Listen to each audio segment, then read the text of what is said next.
Compass Mining is your trusted partner in Bitcoin mining. Whether you're investing in one machine or thousands, our customizable solutions are tailored to meet your needs. We are your experts in Bitcoin mining, offering a platform where individuals and businesses can purchase hardware, host machines, and access a range of ancillary Bitcoin mining services. We also specialize in large-scale site development and data center operations. Discover more at compassmining.io and see how we can power your success today. Hey guys, welcome back to the channel McNallie Money, the official home of power mining analysis. A big episode for you today, a double header. We're going to be covering miner valuations based on the megawatts within their power pipeline or portfolio. This is a topic we covered a few days ago on the podcast. Wanted to take that a step further in today's episode. In addition to that, we just received a big press release from IREN confirming they're on pace for 50 exahash by mid-year and have now surpassed the 40 exahash milestone. All of that and more in today's episode. Before we get into it, take a second, smash the like button. Big help to myself and the channel. Anthony loves it. If you're not already subscribed, McNallie Money, feel free to join and let us know in the comment section below what you think about the current valuations within the Bitcoin mining sector, your thoughts on the IREN news today, and outlook on the sector as a whole in 2025. Now, with that being said, let's get into today's video.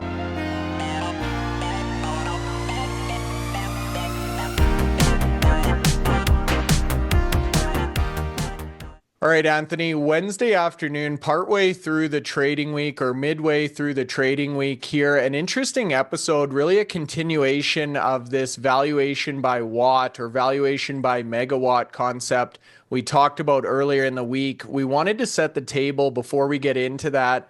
Looking at Bitcoin performance, now I realize we've fallen off slightly since this was taken. Bitcoin flirting with $85,000 this morning.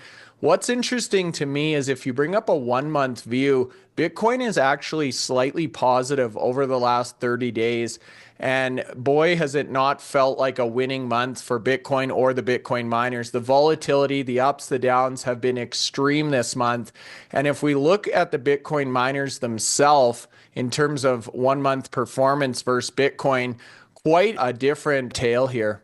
Yeah, I mean, we've seen that all the way from the start of the year. The Bitcoin miners have been affected. Bitcoin price, yes, it's dropped and started, but you're quite right. Last month, it's been in that sort of tranche there between sort of 80 and 86,000. So, today, 84, 85,000, hovering between that range there. So literally, maybe 1% or less than 1% change from yesterday. But the mining stocks feeling a pinch today as well, apart from a couple of green shoots we're seeing there in terms of likes of Soluna and Bitfarms, who are sort of leading the way in terms of the public miners. But you're right, the 1 month change, I'm going to say the average there is probably close to 25% down for the miners just in the last month. Take that to the start of the year, that 25 becomes 50% down. And if you look at the Bitcoin price, since it reached its all-time high of 109,000 in January, that's going to be down about 35% down. So miners have, having that far more volatility, but there is some, like I say, Soluna's had a good few days now. If you look at the live picture, I'm looking at the live picture now, they're up 42% in the last 5 days. Bear in mind, when a stock goes down 70%, it's got to significantly increase to get back to those levels that it previously was out there. And, even the mere fact it's up 42% the last 5 days, it's got to go a lot further to get anywhere near back to where it was previously. Yeah, it certainly does. We've highlighted Soluna as really a top mover this week. But again, if you look at the 1 month change, they're actually at the bottom of that list. And as you cited, Anthony, down 71% year to date. So we're definitely seeing an oversized reaction in the Bitcoin miners. The narrative we've heard throughout the year is institutions are long Bitcoin, short the Bitcoin miners. That's what we've talked about with this short squeeze phenomenon or the short percentage. It's also come to light that despite these depressed prices, the institutions have been buying in to the miners in a meaningful way. So with that being said, one big story that's going to kind of broach these topics today is IREN. They've come out with a big announcement achieving 40 exahash. also reaffirming the 50 exahash target by mid-year. Now, this is something we talked about on the channel. We weren't going to bet against IREN. However, they were definitely running out of time here, Anthony. So great to see this confirmation today and the fact that IREN is on track to deliver that mid-year target. Yeah, absolutely. The target was set in stone at the beginning of the year, 50 exahash by the end of June. They were at 31 exahash at that time. They had 19 to go. And if you go back to the end of quarter three in 2024, they had 20 exahash to add by the end of the year. So effectively, mirroring what they did in the back end of 2024, in the early part of 2025. And today we've seen that increase from 37 exahash, which they highlighted during the month of March. Now it's up to 40. A couple of more of those data centers need to be built and get the miners in there. But it looks like they're going to be on track. We said all along from probably about a year ago that if we're looking at those 4 miners that were growing hash rate significantly, IREN was one of the ones that were pretty much the banker to achieve it.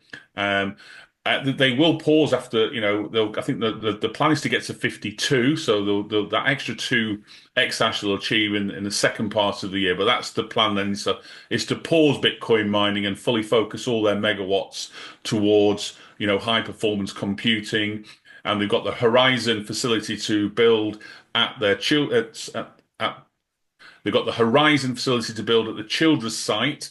That's a 75 megawatt HPC building with ancillary power supporting that on top of the 75 megawatts. And then they've got the Sweetwater site, which we're going to deliver, upwards of 2 gigawatts over the next sort of 3 years. So lots of things happening in IREN at the moment, but this was a good update today.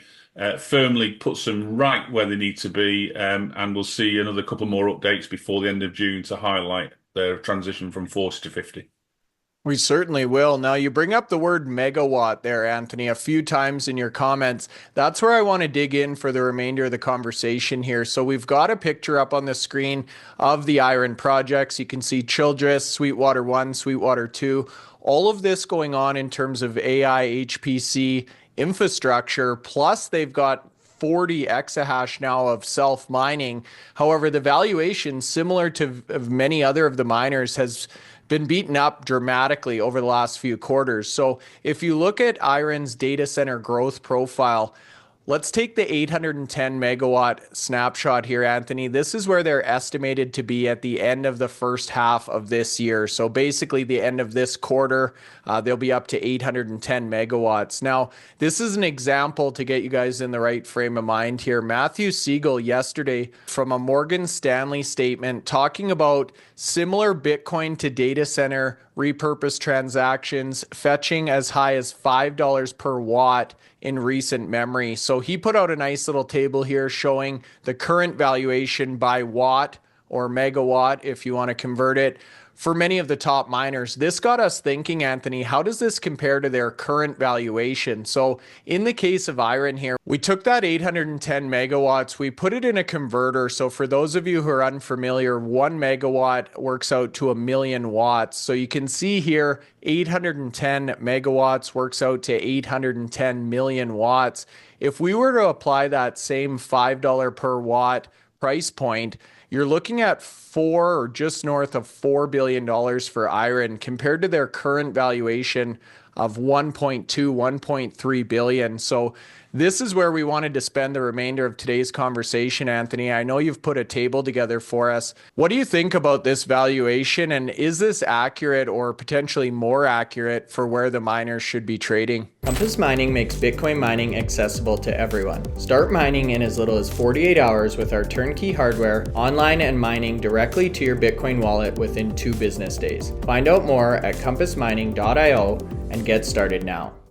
Well, it certainly opens your eyes to the amount of megawatts some of these miners have got on the market capitalizations. The other day we were looking at market capitalization compared to HODL, And, we noticed that, DMG had a hodl value more than their market capitalization, which hasn't changed since that period. In fact, it's got even bigger now, the gap between market cap and hodl.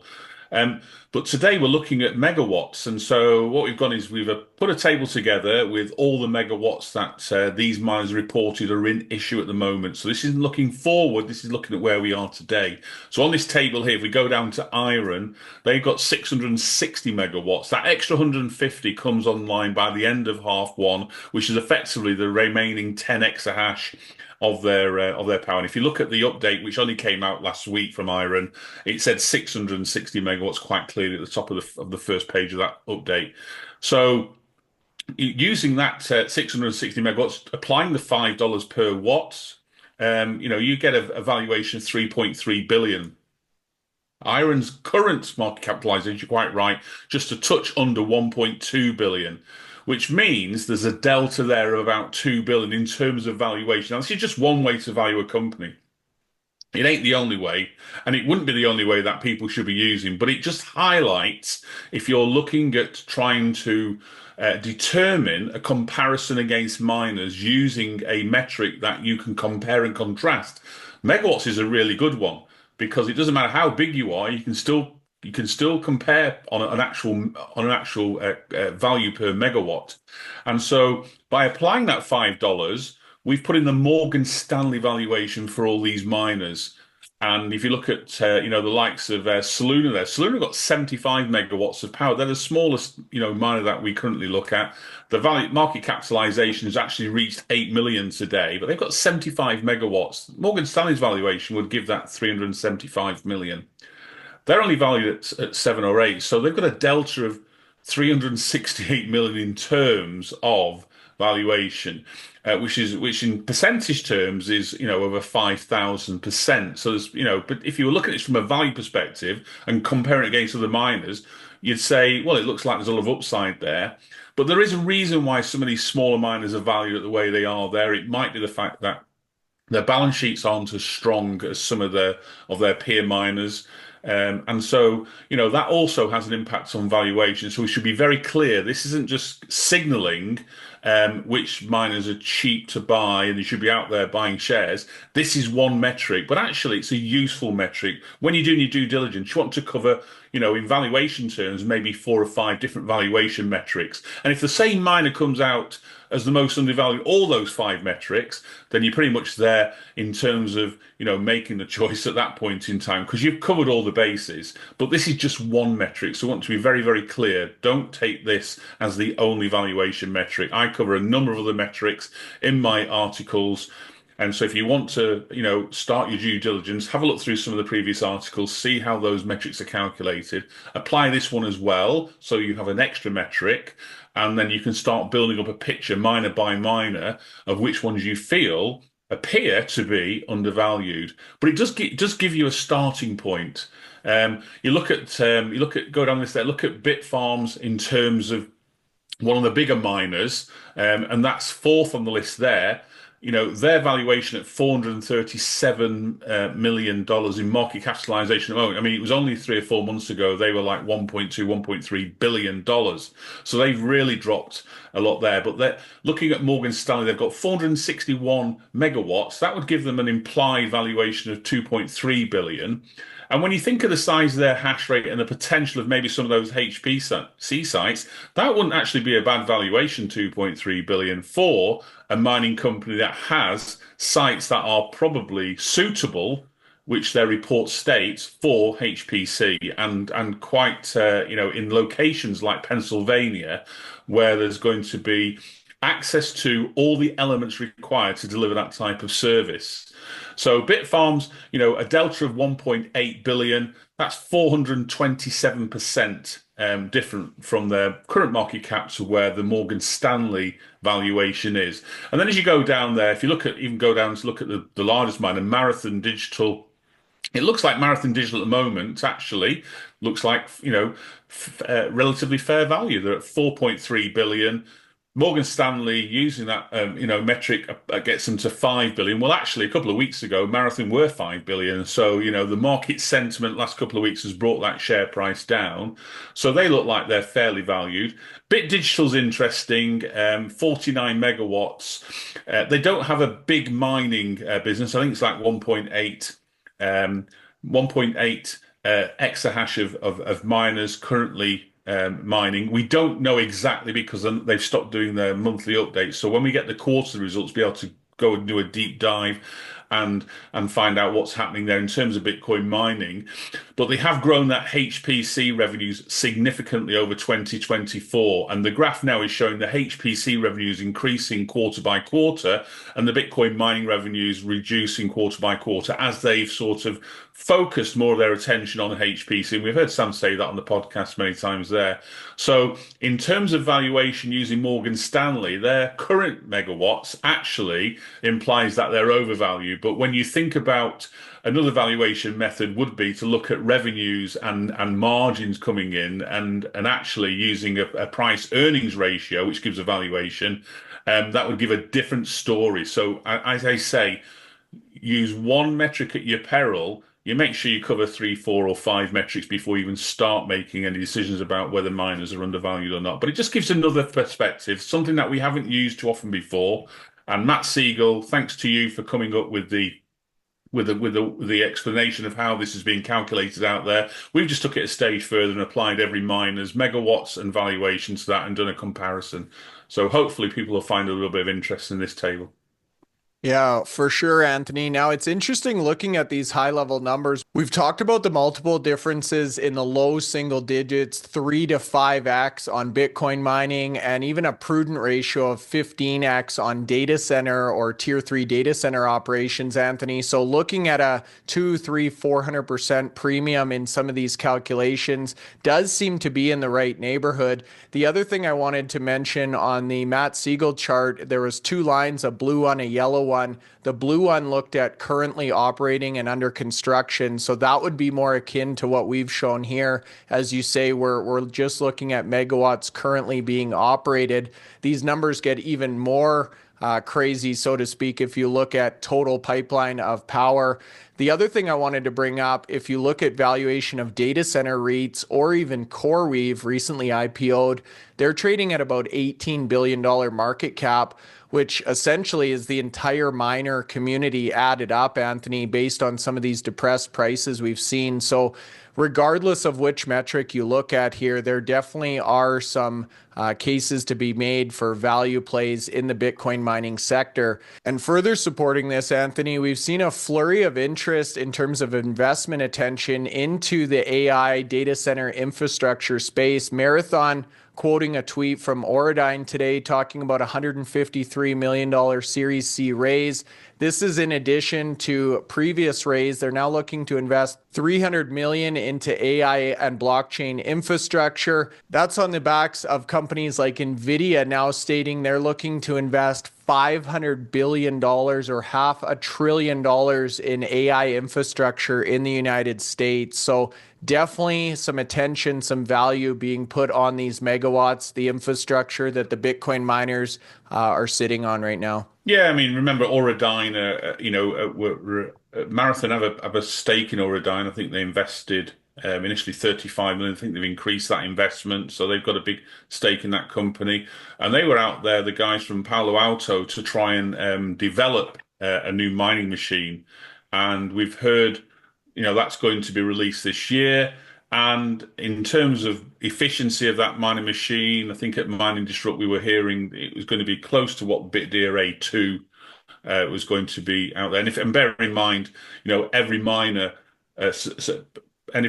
producer now will be looking to sort of try and achieve a similar efficiency rate to what Bitmain have done and what Bitdeer are now putting out there as their targets, because otherwise it's just pointless if you bring out a mining machine that can do 14.9 and then you're bringing out one that's 16 or 17. The market's going to look at the most efficient miners because it's cost of energy. If you can do things more efficiently, it means your energy price is down. And we know that these miners are already struggling at today's price of 84,000 to make a meaningful margin. There'll be a lot of disappointment when the results come out for the first quarter. Even though we saw Bitcoin price reach 109,000, it's just not good enough at the moment for miners. The difficulty has impacted, and the halving last year has impacted them. The hash price was down at $39, $38 a petahash per day. That's not helping miners. Only the most efficient miners seem to be managing through this spell, and the likes of IREN, who just seem to be going from strength to strength, building out their site at Childress with 40 exahash, going to 50 at a rate of 15 joules a terahash. That's sort of, winning on all fronts at the moment. So if there was one miner to sort of achieve some sort of a profit, and I talk about a real profit, not some sort of made up, metric that some of these miners have been using, but a real profit, then I'd be looking towards IREN to deliver that, and we'll see how the others compare. Yeah, you're exactly right. And that difficulty and those headwinds on the Bitcoin mining sector are exactly why so many of these companies are pivoting to HPC AI infrastructure, and further making the case to potentially re-rate some of these stocks or re-rate their valuation. So let us know in the comment section below, you guys. Do you think the miners are currently undervalued? Do you think the market is missing something here, valuing them based solely on Bitcoin mining and not necessarily on future prospects in AI infrastructure? We'd be curious to hear your thoughts. If you're still watching, hit the like button. Feel free to subscribe. We'll see you back here tomorrow.